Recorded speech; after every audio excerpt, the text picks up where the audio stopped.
There are billionaires who buy luxury. And then there's Bernard Arnault, the man who owns it. As of October 2025, the 76-year-old French tycoon controls an empire so vast that it defines global wealth itself.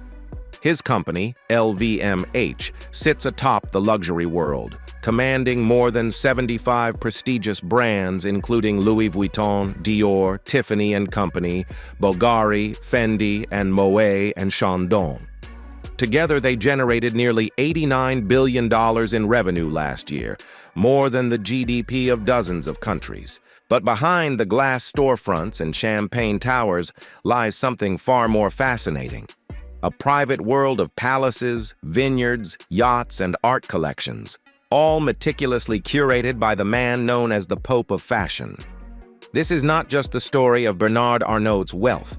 It's the story of how one man built a new kind of monarchy, with brands as his crown jewels. Born in Roubaix, northern France, Arnault was the son of a construction magnate. But even in his 20s, he saw beyond concrete and cranes. He once convinced his father to shift their focus from real estate to luxury. That gamble paid off. In 1984, Arnault acquired a struggling company that owned Christian Dior.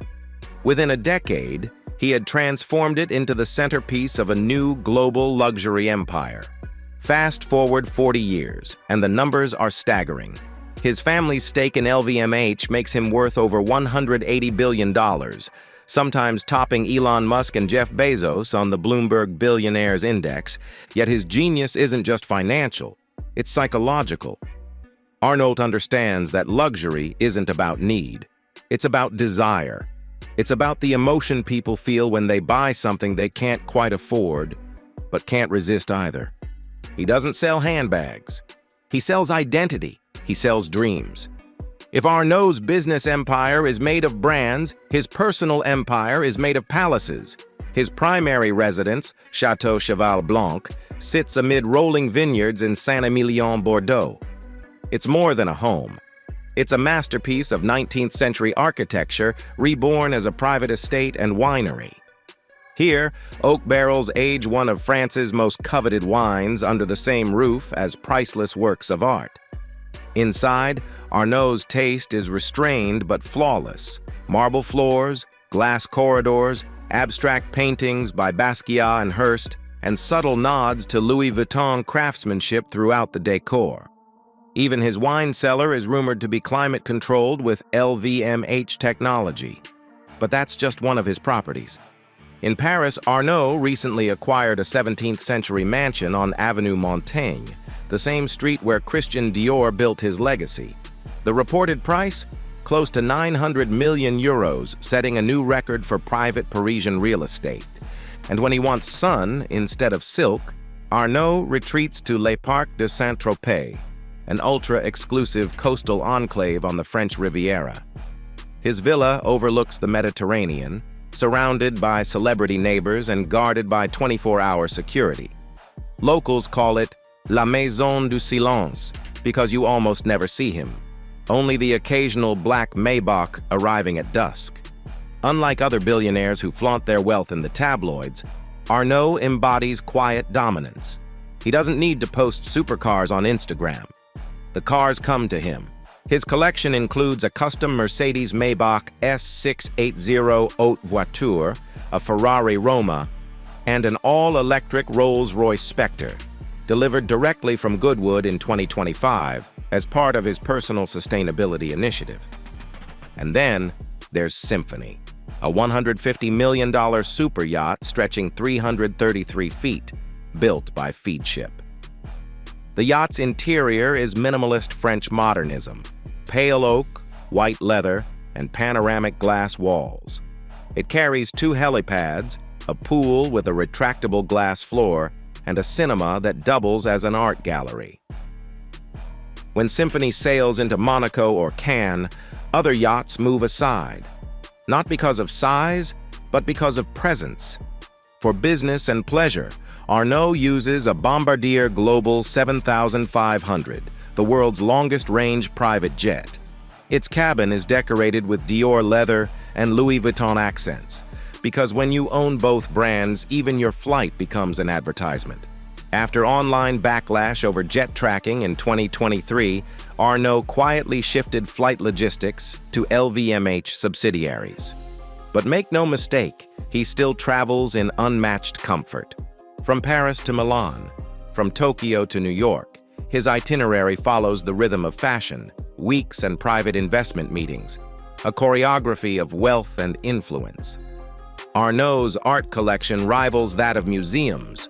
Warhols, Picassos, Hearsts, Rothkos, and entire installations by Jean-Michel Basquiat.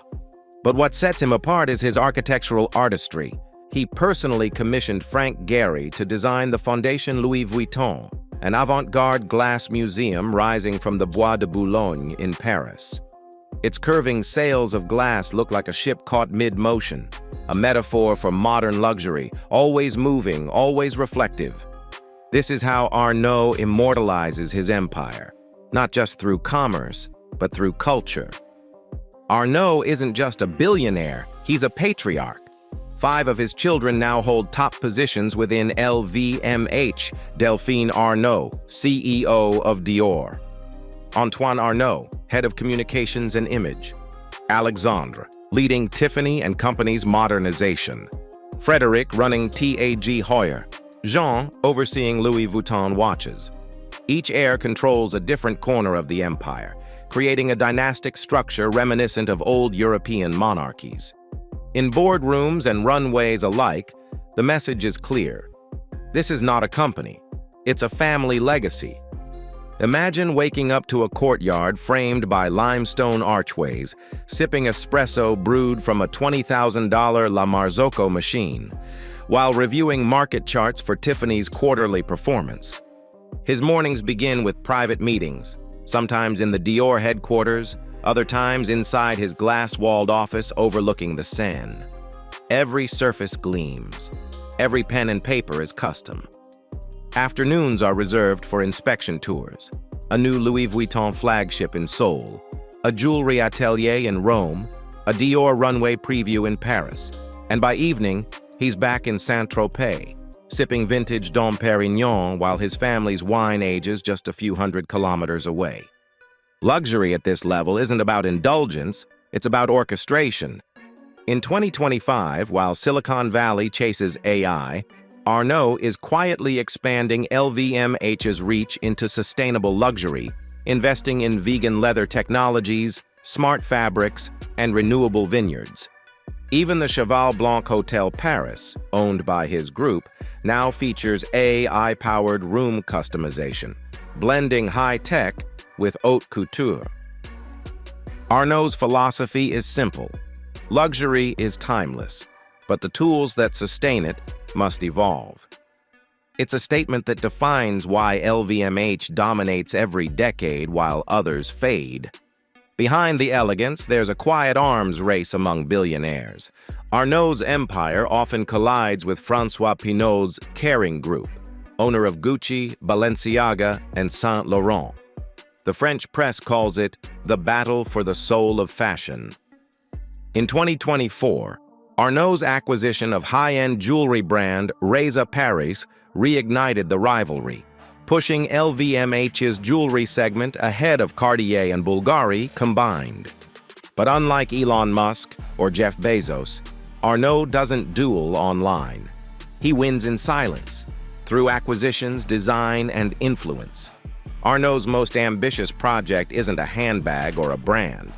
It's a rumored smart vineyard city near Bordeaux combining AI-driven winemaking, eco-architecture, and ultra-luxury villas.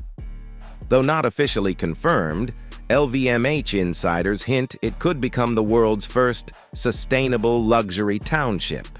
If true, it would merge his business empire, his passion for wine, and his architectural vision, effectively immortalizing his name in French soil. When you reach Bernard Arnault's level of wealth, money no longer measures success. Influence does. He dines with presidents, collects art once owned by kings, and controls the brands that shape global culture. Every bottle of champagne at a celebration, every luxury handbag at a gala. Somewhere, The Arnault family profits. His power isn't loud. It's invisible, refined, and absolute. He doesn't chase trends. He creates them. So what does the life of the world's luxury king look like? It's not chaos. It's calm. Not display, but design. Not impulse, but legacy. From Paris penthouses to Riviera villas, from art galleries to glass-walled yachts, Bernard Arnault lives inside the world he built. A world of beauty, precision, and unimaginable control. And that's the secret of his power. He doesn't just live luxury, he defines it. If you found this look inside Bernard Arnault's empire fascinating, hit subscribe and join the world of Luxury Throne. Each week, we uncover the untold stories of billionaires, dynasties, and the empires that shape modern wealth. Luxury Throne, where power meets perfection.